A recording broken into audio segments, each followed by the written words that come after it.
Jerry Jeudy. Show you why he's one of the best young route runners, not only in the draft, but maybe that I've ever seen coming out of college. Ever. Yeah, we're talking routes. Number 4 can get down. So Jerry Jeudy, here comes the judge. Here comes the judge. Judge Jeudy, the court is now in session. Watch this out route. Watch how he sails with his eyes, and then he's going to break out. This right here is route running 101. Guys come out of college can't do this. And watch how the DB is going to break on it because of his eyes and his shoulders. Oh, objection, Your Honor. I see you right there getting busy. My guy Jerry Jeudy is going to use his eyes, his shoulders, and his helmet to fake out every single DB. I want you to pay attention to this next route. He's going to have a slant on this one. One of the toughest routes to run as a wide receiver because you have to sail like you're going out just to get in. And watch where his eyes are. His eyes in his head facing one direction. Nate, check out the DB. These are such hard fakes. Nasty. He's using his eyes in his head like he's trying to snitch on somebody. He turned him around. And look at my dude. The DB is opening up like he's in a therapy session, and he doesn't even know where the wide receiver is. He's spinning all the way around. We're talking about route running that can get open up against NFL DBs. Give me more. I love this kid. He's a slick route runner. And speaking of slick, check out this Jerry curl. Hey, this is nasty. He runs the curl route. Look how far off the DB was because he respects the speed. But he's not done. His eyes are upfield, and he has a little stop and go action, and he's going to get upfield. Watch, he's going to hit him with the hesitation. We call that the dead leg. Put his leg in the ground, and then gain another 10, 15 yards. Oh, yeah, he gets busy. Oh, you want to talk about Jerry curls? Well, this play right here is going to make your soul glow. Watch this screenplay. DB's right here. Spin move. Oh, you think he's done? Nah. Hesitation. Hit you with the stiff arm. He's going to shove this arm in the helmet. Oh, you think he's going to score a touchdown? Damn right he's going to score a touchdown. He's 20 yards away. Look at the speed. My dude is getting in the end zone after catching a screen route and spinning off a DB that was right in front of his face. All right, but does he have the long speed, though? Right? Like, that's what we want to know. It's all about getting open downfield. Watch the double move. This right here is a post, corner, post. You usually hear about the post corner. No. We're going to go with the post, corner, post, and then he's going to get upfield. He's already close to the safety that's been sitting there waiting on him, and now he's going to explode. Check out the height difference to where he goes up against the ball, and now he comes down with it. Big play after big play. Oh, yeah, he got spring in his step, so I guess you can call Jerry Jeudy Jerry Springer, but this isn't no show. My dude is going to do it on every single level. Watch this play right here. Double move, faking guys out. Now, here's the thing about Jerry. You would think that he's going to sit here and make a double move and get hit by the safety. He's not going to get open. You fake the screen. I want you to pay attention to the DB. Don't really look at Jerry. I've been showing you clips of him. You know how you hear about people getting faked out of their shoes? He literally fakes. He literally fakes this dude out of his shoes. Now, obviously, his shoe fell off? His shoe fell off. While Jerry Jeudy is running in the end zone. Tony, can we zoom in on that shoe? His shoe fell off. The shoe pops off. Now, it ain't no joke. This dude isn't going to go out there and play around when it comes to route running. Jerry Jeudy is literally one of the best route runners I've seen in quite some time. And these are subtleties that you have to teach an individual as soon as they get in the league. Right out the gate, this dude has proved to be one of the better route runners in the 2020 draft.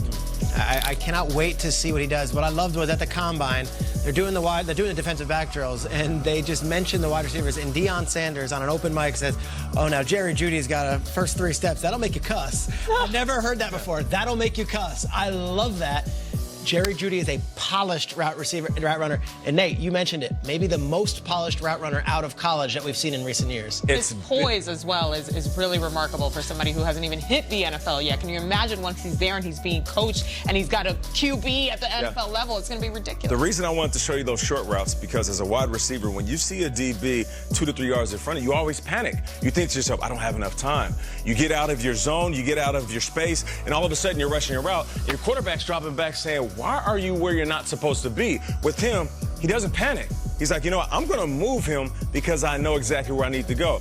It's been a while since I made this comparison. You guys know me. I've been doing this for 6 years now since I retired. I don't like making comparisons because I respect guys for what they did in the past.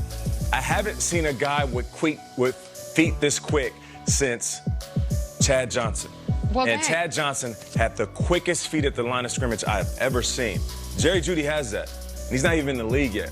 Imagine when he gets a wide receiver coach and puts him in the weight room, he could be a Pro Bowler in year 1. I'm hyped now. I'm so hyped for him. Yeah, he's a beast. That's good. Nate Burleson. Listen, don't you guys go anywhere.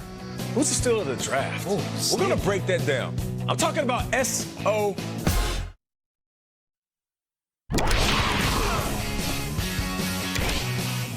Welcome back to New York City. We're live. Good Morning Football. We're doing our show. Let's go to Will Selva out there in the Culver City newsroom, who also is live and giving us the news. Will, what do you got? Absolutely. Thank you, Schrager. Appreciate that. Well, several talent evaluators descending upon Norman, Oklahoma for Oklahoma's Pro Day. And according to the Norman News, 55 scouts from 30 teams were in attendance. The main attractions, of course, wide receiver C.D. Lamb and quarterback Jalen Hurts. Now, Lamb proving the ooh and ah moment of the NFL Scouting Combine in Indy was no small thing. He did not disappoint in showcasing his talent on Wednesday. He's one of Daniel Jeremiah's top 10 overall prospects. An intriguing landing spot for Lamb would be in Arizona. The Cardinals pick 8th overall. Our James Palmer caught up with Lamb and talked about the possibility of reuniting with Kyler Murray in the desert. I was standing on the sideline over here next to the rookie offensive player of the year, and Kyler Murray, who giving you little pointers there while you're in between your routes, and he's been real open about how badly he wants you to join the Arizona Cardinals. Can you talk about your guys' relationship a little bit, and kind of were those pointers helping you out in this final workout at your old school?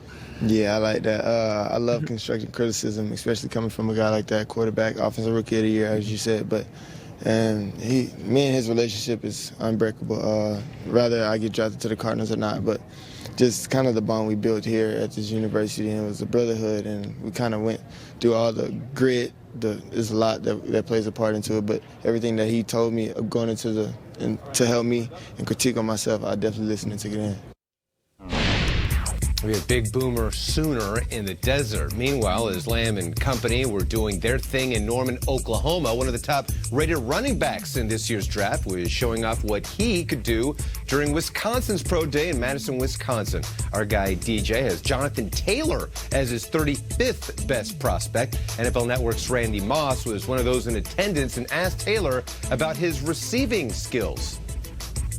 So one of the things I wanted to do was just check the box, understanding that I was a natural pass catcher. I got a chance to display that a little bit this past season, but it was just for 1 year, so just wanted to make sure that I assured scouts, coaches, and everybody that I was a natural pass catcher, whether it was from the slot, empty, from the backfield. And Taylor had 26 catches last season for 252 yards and 5 touchdowns. He wasn't much of a factor in the passing game in the previous 2 seasons at Wisconsin. Taylor running a 4.39 40 at the NFL Scouting Combine. So we're seeing some pretty big names yesterday showcasing their talents out there, Schrags. And it'll be interesting to see how a player like Jonathan Taylor will be evaluated, given the fact that he didn't catch the ball that much out of the backfield in college, but he'll be expected to do so at the next level. Well, it's a great point. The three of us were just talking during the commercial, and Taylor comes from the same program as Melvin Gordon. That was the same knock on Melvin Gordon. Right. Didn't catch a ton of passes. Well, that's not the offense they run at Wisconsin. Right. They've got 5 NFL players on the offensive line. You run it up the gut. Right. Taylor did run for over 6,000 yards in college. I think that might help his factors. Just sprinkle that, those 6,000 yards. And, Will, thank you so much, as always, with the latest and greatest. Guys, we're going to shift a little bit because it's time to ask some of the NFL's toughest questions with a round of woulda, coulda, shoulda. I don't like to subscribe to this in my daily life, but for the purposes of this segment, it's great stuff. So let's start with here. The free agency frenzy officially begins next week. And there's some serious talent, of course, that could be available. So if you were a GM, would you rather spend $20 million on Amari Cooper or Jadeveon Clowney? Which way are we going here? Of course, this depends on the team needs. But as much as I can appreciate a good wide receiver, I do feel like having a dominant pass rusher. And is he that? Clowney, I do feel like he's dominant. I mean, he's dealt with some injuries, and he's received knocks for not being an individual that goes hard all the time. I disagree with that. When I watch him on film, he is a Destructicon. And you know what else he doesn't get credit for? He's a beast in the run game as well. It's not just when he gets to the quarterback and shows his athletic ability. So I'm going to go with Jadeveon Clowney. I know people at home are saying, Nate, you're a wide receiver. You're supposed to stick up for the wide receivers. Amari Cooper is good. He's going to remain good. He will get paid top dollar, and he's been putting up 1,000 yards in every single system he's been in. But having a guy like Jadeveon, I'm talking an absolute freak, can change your defense. I'm with you. And it's not so much about Jadeveon. It's more about, I look at Mike Thomas, I look at Julio Jones, I look at DeAndre Hopkins, Odell Beckham even. That's your class of possible 20 million wide receivers.